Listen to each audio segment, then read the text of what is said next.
Listen closely. What I'm about to tell you was never meant to survive the centuries. It was supposed to remain buried in the silence of monasteries, whispered only in cloisters by men who feared their own words. But history has teeth, and it leaves bite marks on the bones of those who pretend it can be tamed. Tonight, you will hear of Lady Margaret Beaufort, not as the saintly matriarch painted in textbooks, but as the architect of a dynasty forged in blood, betrayal, and divine calculation. This is not the tale of a victim, but of a predator disguised in prayer.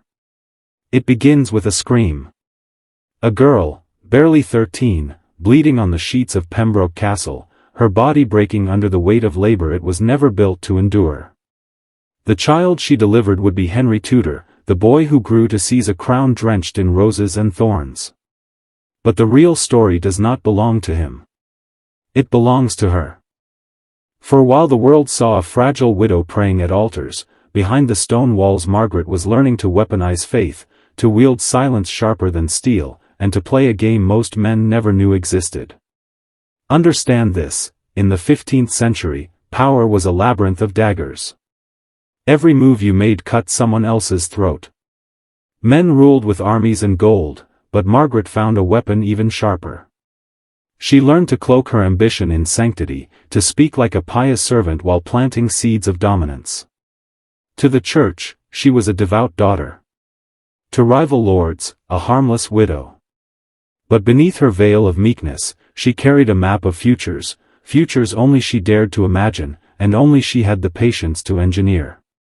Her genius was simple yet lethal, she made herself invisible. Invisible to Yorkist vengeance.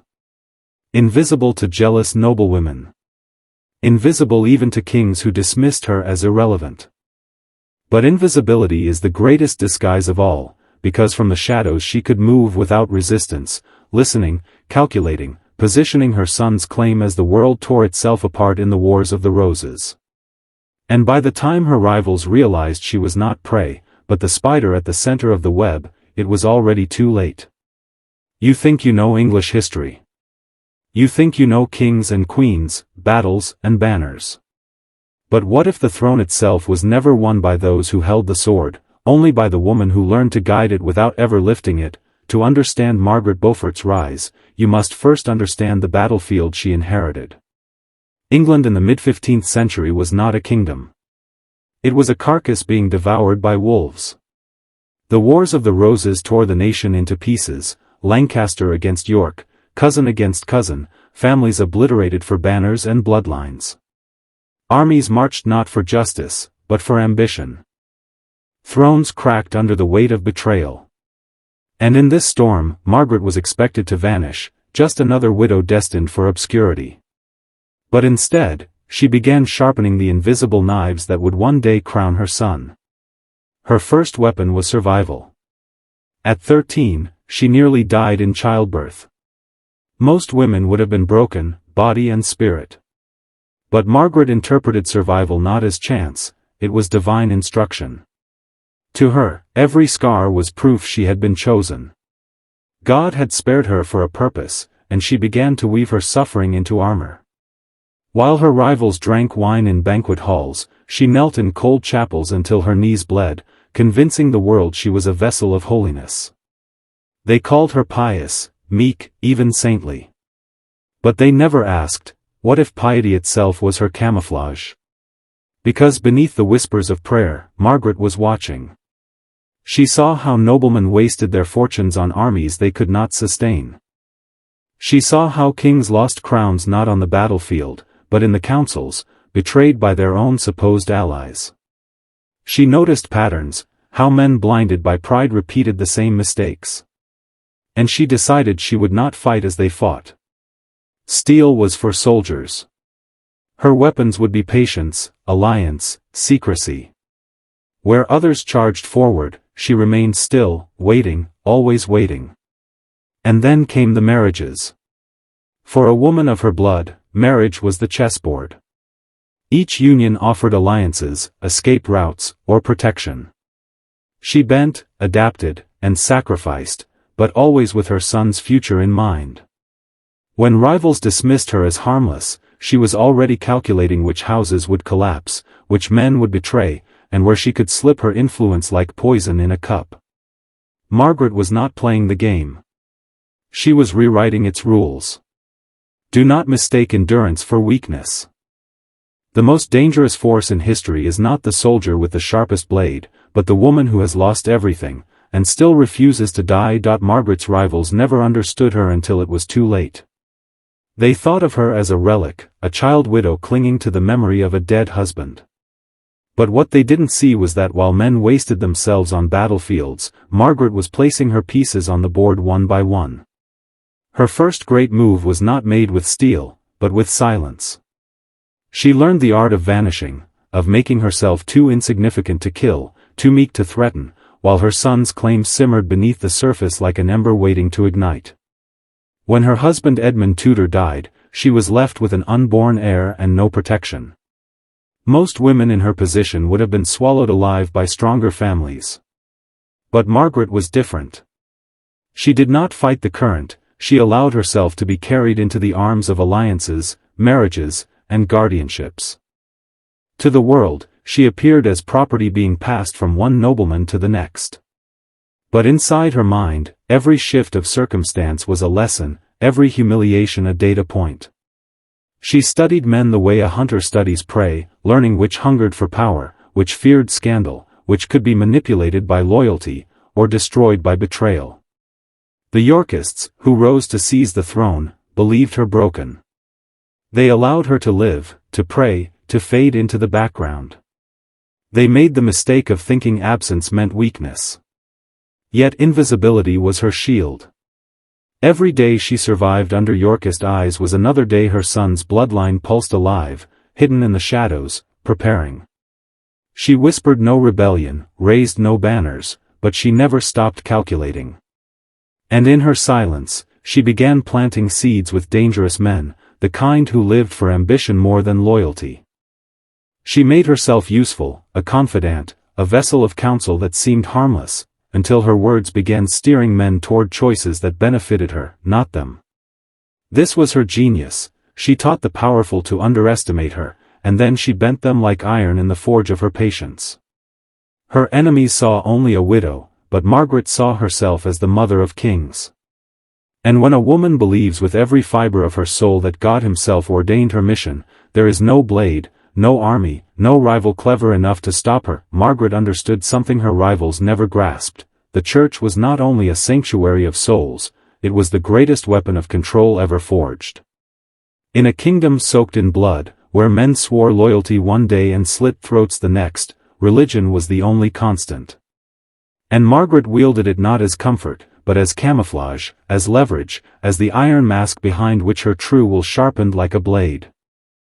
While lords gambled their futures on armies, she cloaked herself in sanctity. She prayed longer than any, fasted harder than most, spoke always with the gravity of one who claimed to know the mind of God. To her rivals, this made her harmless, even pitiable, a woman so consumed by devotion she posed no political threat.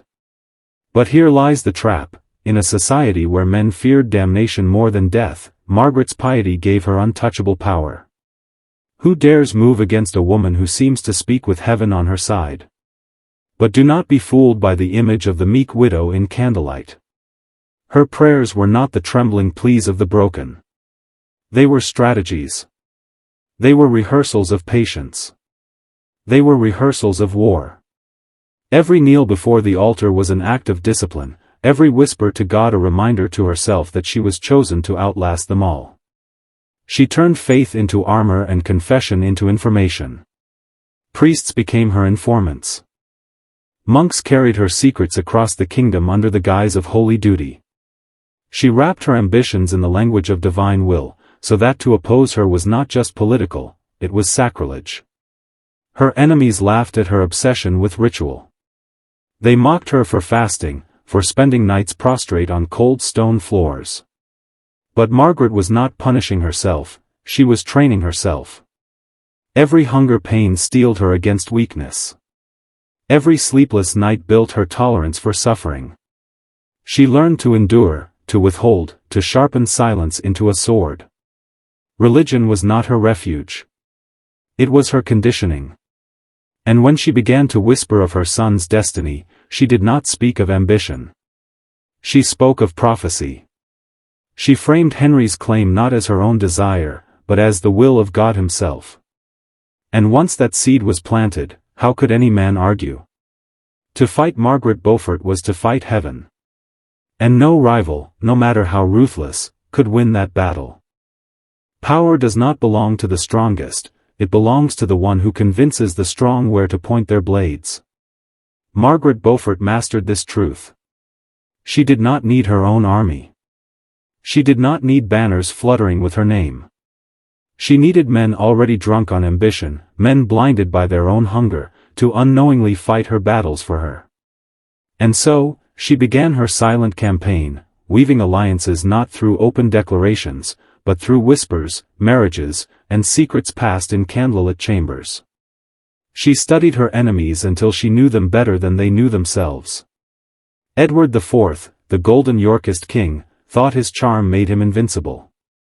His brother Richard, the shadow who would one day be king, believed cunning alone secured crowns. Margaret fed their egos, not by open flattery, but by letting them believe she was nothing. A harmless woman, a relic of Lancastrian blood too weak to matter. They let her survive because they saw no reason to destroy her.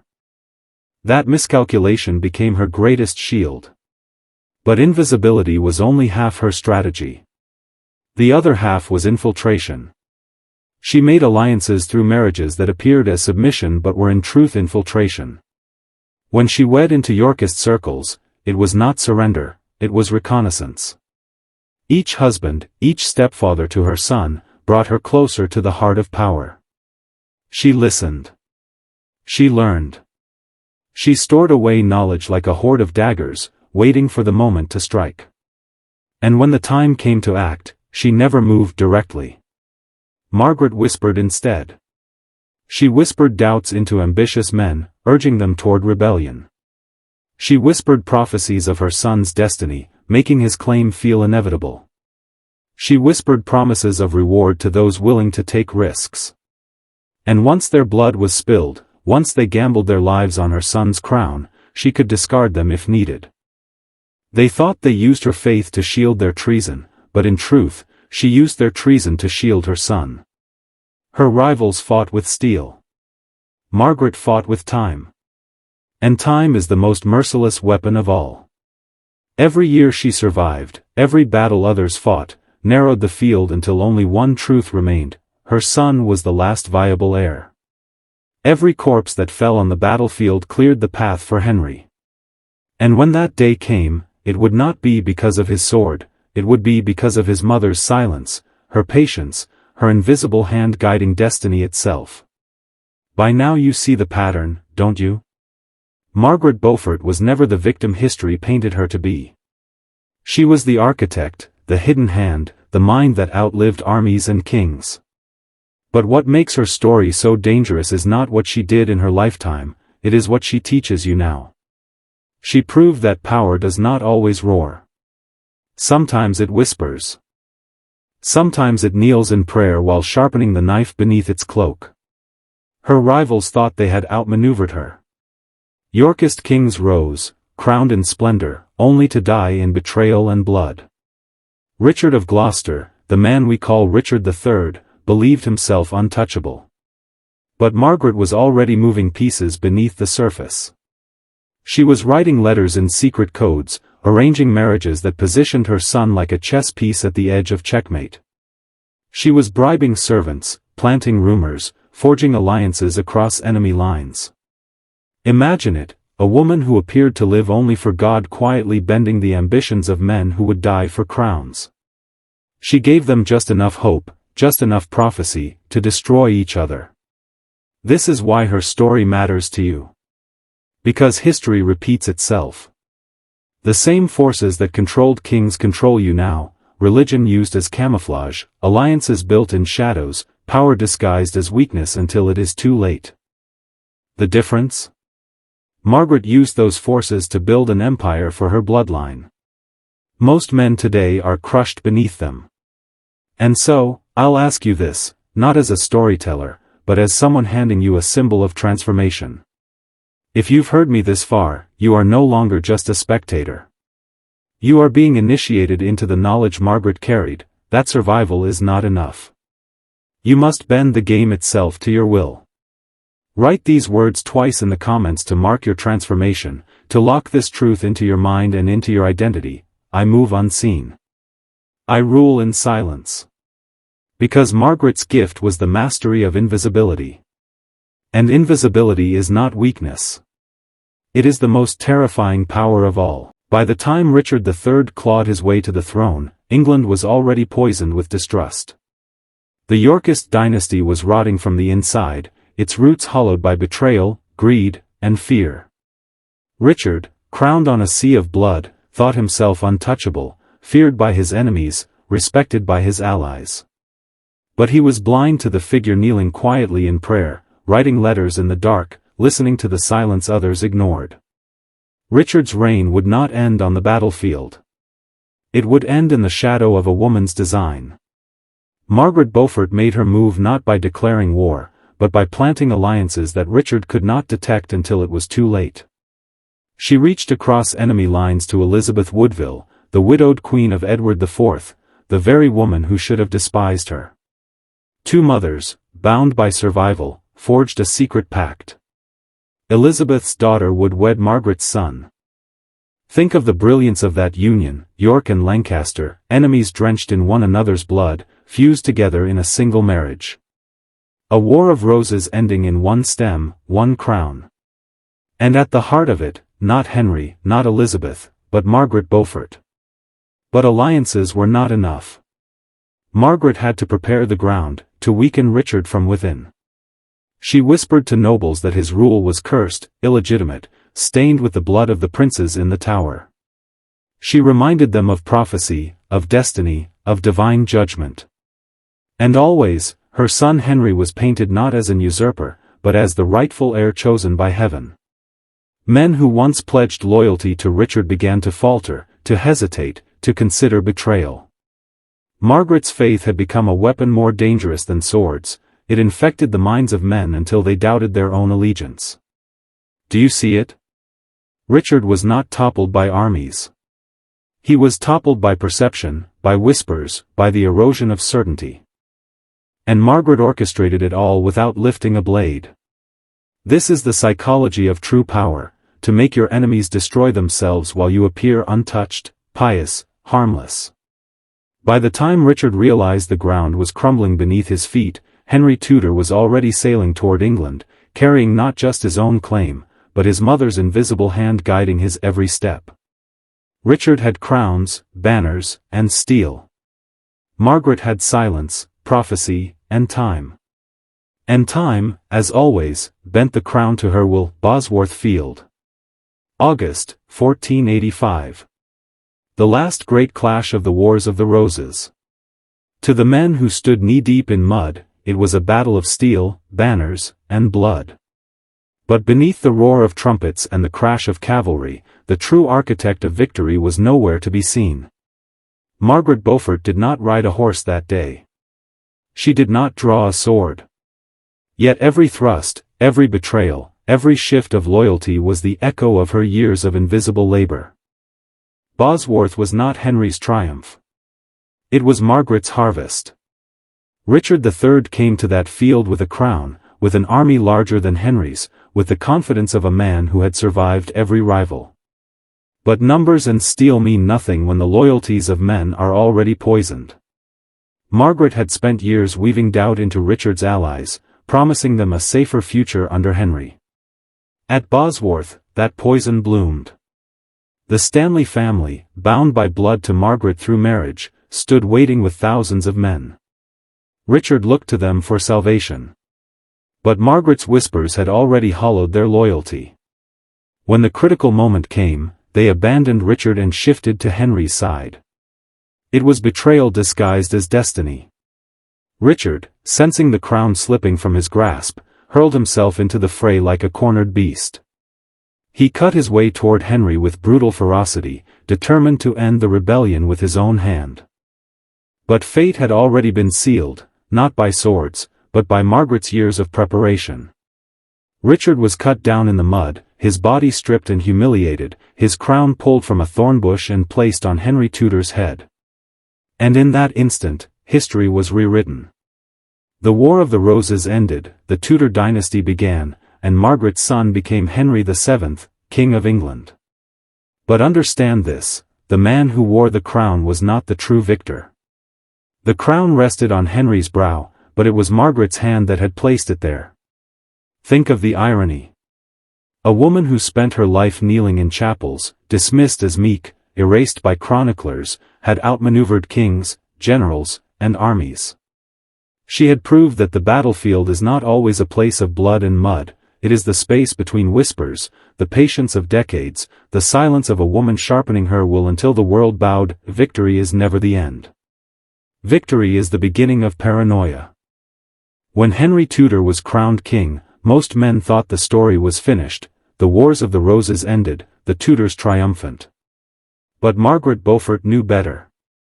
She understood that a crown is not secured by blood alone, it must be fastened with chains of control, invisible yet unbreakable. And so, after Bosworth, she did what her son could not.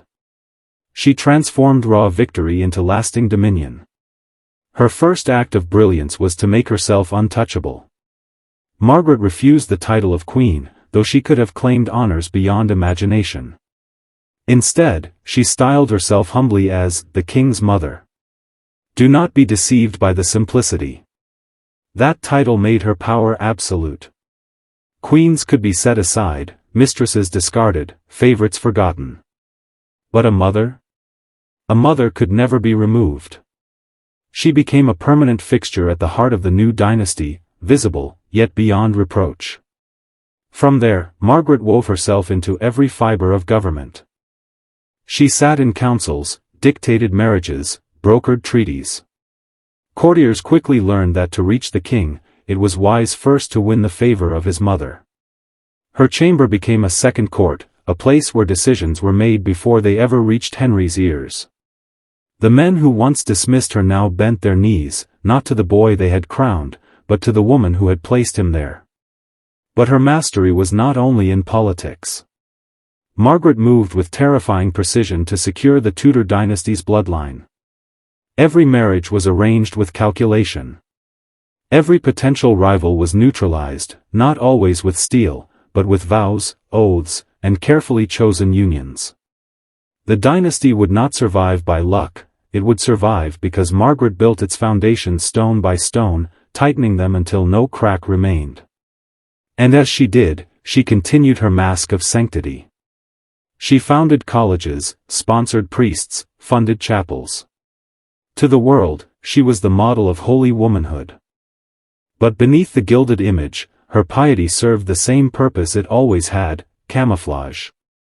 While others praised her devotion, she was building a system that ensured her bloodline would outlive every rival, every rebellion, every whisper of York. Margaret Beaufort was not just the mother of Henry VII. She was the mother of an entire dynasty, and like a shadow carved into the throne itself, her influence lingered long after she drew her last breath. Every victory extracts a price. Margaret Beaufort won what no woman of her age dared even dream. She birthed a dynasty, outlasted her enemies, and bent the crown of England to her will. But beneath the triumph, there was blood, rivers of it. Husbands used and discarded. Enemies executed. Children vanished in towers. Entire families erased so that hers could live. The Tudor rose bloomed red because it was watered with the lifeblood of an entire kingdom. And Margaret, though cloaked in prayer and sanctity, carried that truth like a shadow stitched to her soul. Do not mistake me, she did not regret it. Regret is for the powerless. Margaret knew the weight of her choices. She accepted it as the necessary cost of survival in a world built to destroy her. But history reveals a darker irony. The very dynasty she sacrificed everything to create would, in time, devour itself. Henry VIII, her grandson, would shatter England with tyranny and lust. Elizabeth I would die childless, ending the Tudor line she fought so ruthlessly to establish. Power gained through manipulation and blood may last for a season, but it always rots from within. And that is the final lesson Margaret offers you: victory is never free. When you grasp for power, when you bend others to your will, when you play the game of shadows, something will be taken from you in return. Sometimes it is your peace. Sometimes your legacy. Sometimes the very soul you swore you were protecting. The question is not whether the cost will come. The question is whether you are willing to pay it. Margaret Beaufort's ghost still haunts the corridors of English history. She kneels in stone effigy, hands pressed in eternal prayer, while her silence echoes louder than any sermon. She is the whisper behind every dynasty, every family that claws for survival in a world built on betrayal.